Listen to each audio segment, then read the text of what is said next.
অনেকেই বলে যে আপা সিরাজগঞ্জের ভাষায় কথা বলেন। ভাত খাইছে আও? খাও নাই? এখনো ভাত খাও নাই? আহারে কত বেলা হইল, এখনো ভাত খাও নাই কে? আসসালামু আলাইকুম। কেমন আছেন সবাই? মন থেকে আশা করি যে সবাই অনেক ভালো আছেন, তাই না? আমি আজকে একটা দই চিকেন রান্না করব। এটা ব্রয়লার চিকেন, একটু দই দিয়ে মাখিয়ে রাখবো, ততক্ষণে মশলা করতে করতে এটা হয়ে যাবে। এই চিকেনটার সুবিধা হলো যে মানে যেমন খুশি সাজাও এরকম একটা ব্যাপার থাকে না, যা মনে হয় তাই করা যায়। এটা খুবই দই চিকেনটা, এটাতে আসলে দইয়ের যত কারিশমা তার চেয়ে বেশি কারিশমা থাকে মাখনের। একটু মাখনটাই একদম ঝোলের মতো হবে। এটার রুটি দিয়ে, নান, রুটি বলেন, যাই কিছু বলেন, মানে খেতে খুব ভালো লাগবে, ভাত ছাড়াও। সিদ্ধ আটার রুটি। আমি মাখন দিয়ে নিচ্ছি।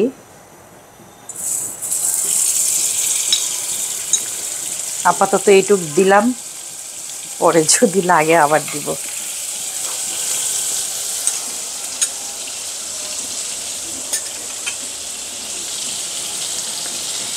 আমি মাখনেই প্রথমে আগে একটু রসুন বাটা ভেজে নেব। মাখনের সাথে রসুন বাটা ভাজলে যে সুগন্ধটা বের হয়, এটা অদ্ভুত। মাখন অথবা ঘি, রসুন বাটা, আর হলো গোলমরিচের গুঁড়া।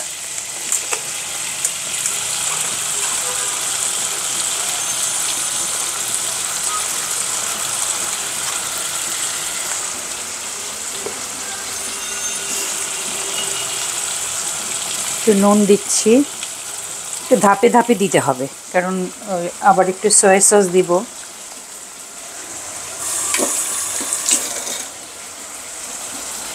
আমি চিকেনটা দিয়ে দিচ্ছি।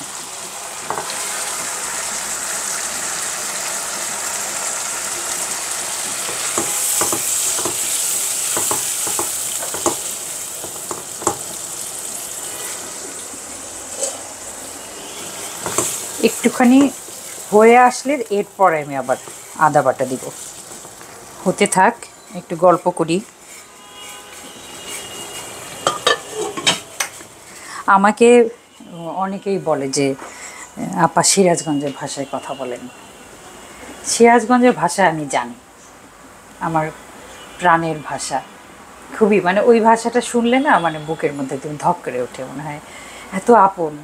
পাশ দিয়েও যদি কেউ ওই ভাষাটা বলে, বা কোনো নাটকে বা কোথাও কোনো ফোনে বা কেউ, তখন খুব একদম কিশোর বেলায় চলে যাই।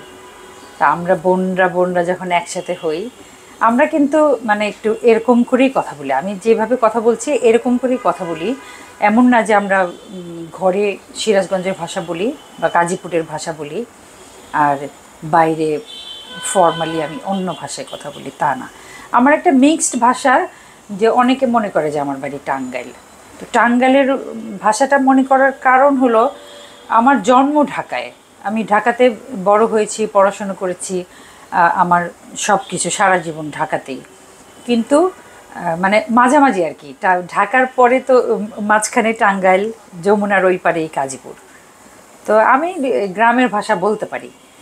যে সবাই বলে না যে কেমন আছো, তো আমাদের গ্রামে বলে কে বাসাও, তো ভাত খাইছে আও?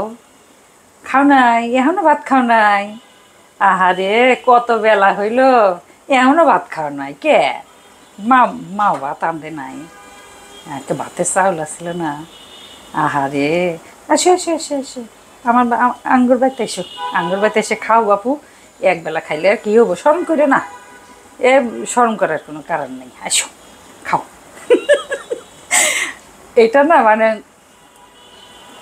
আমার আমার খালামণির বাসায়, আমার আপন খালা জ্যোৎস্না খালা, ওনার বাসার একটা প্রতিবেশী ছিল আর কি।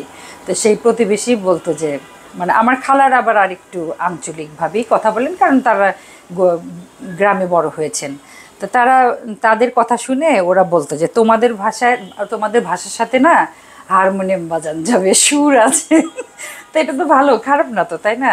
এ এবি একটু কয় কি কইতে আছে, মানে এই ইংরেজি খবর হচ্ছে। আমার বাসার যে সাহায্যকারী কাজ করে, সে বলে কি যা মনে হয় সে তাই কয়, যে মুহে যায় সে তাই কয়, এবি একটু কয়, কইলেই হবো, কইলে একটা ভাষা। তা আমি আসলে পারি, সিরাজগঞ্জের ভাষা পারি। তারপরেও হয় একদম খুবই আঞ্চলিক, যেরকম অল্প একটু, এটা বলে এক দুক্কা, এই এক দুল্লা এক সিমটি। তো এটা আসলে এই ভাষাটা না একদম কলিজার ভিতর থাকে, এটা এত সোজা না। মানে নাটকে যারা অন্য দেশের ভাষা, হয়তো বরিশালের মেয়ে নোয়াখালীর ভাষা বলছেন, তারা আসলে খুবই প্রতিভার অধিকারী, কারণ অন্য ভাষা বলা খুব কঠিন।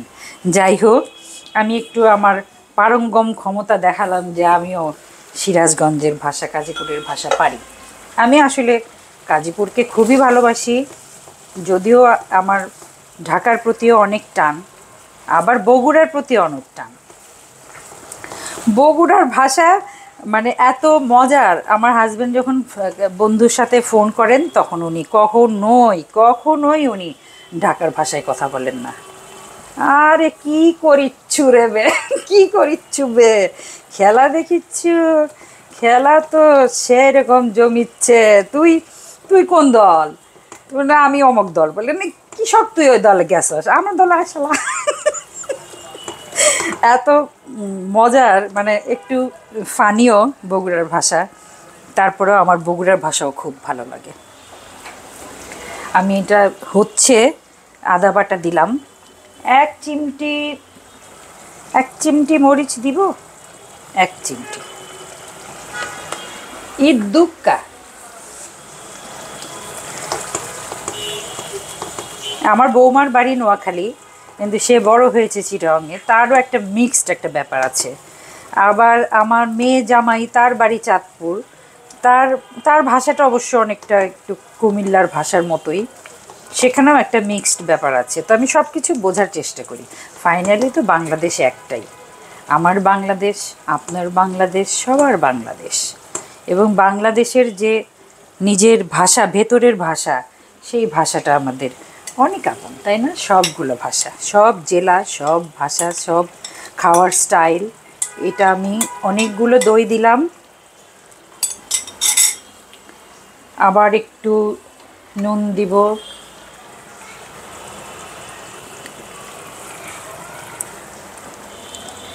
একটা সময় একটুখানি চিনি দিব, আর একটু হোক,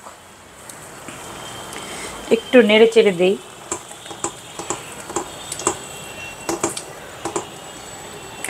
আর একটুখানি আদা বাটা দিই, এটা হতে থাক। যদিও মাখন উপরে উঠে এসেছে, তারপরেও ভাই যত অপরাধী হই, আমি আরও একটু মাখন দিব। মাখন দিব, এই পেঁয়াজগুলো দিব, একটুখানি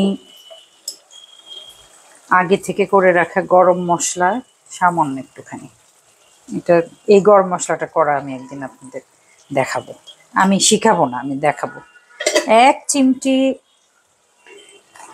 এক চিমটি না, 1 চা চামচ আন্দাজে। কি খুলে না কেন? শেষে একটু দিলাম। যখন নামাবো সেই সময় আমি কাঁচামরিচ আর ধনেপাতা দিব। এই যে মাখা মাখা ঝোলটা, একটুখানি চিনি দিই, 3 আঙ্গুলের 1 চিমটি চিনি। এটা খাবারের স্বাদ বাড়াবে। এখন পেঁয়াজ থেকে পানি বের হবে, পানি বের হয়ে আবার যখন হবে তখন মাখনটা আবার উঠে আসবে। ততক্ষণ পরে আমি আসি আবার। আহ বাটারের সুগন্ধ, বাটারের সুগন্ধে ঘুম আসে না আনন্দে, কবিতা বানায় ফেললাম। আমার মনে হয় এটা হয়ে গেছে। আমি একটুখানি কাঁচামরিচ দেই, ওই শেষমেশ একটু ঝাল হবেই, কিছু করার নাই। একটুখানি ধনেপাতা দিই।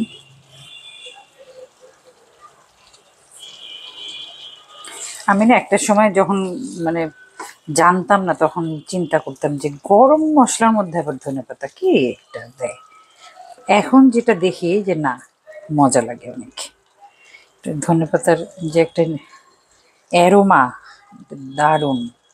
যত অরিগানো বলেন, রোজমেরি বলেন, অনেক রকম পার্সলে, কিন্তু ধনেপাতার অ্যারোমাটা খুবই মজাদার। যাই হোক, হয়ে গেল আমার দই চিকেন, উপাদেয় দই চিকেন। একজন বলেছিলেন যে মজাদার কেন হবে, এই শব্দটা হতে হবে উপাদেয়। যাই হোক, আমি সবার কথাই মানার চেষ্টা করি। সবাই চেষ্টা করবেন, রেঁধে খাবেন। আপনারা যদি অন্যরকমভাবে দই চিকেন করেন সেটা আমাকে জানাবেন। তো এটা একটা মত বিনিময়ের মতো, রান্না বিনিময়।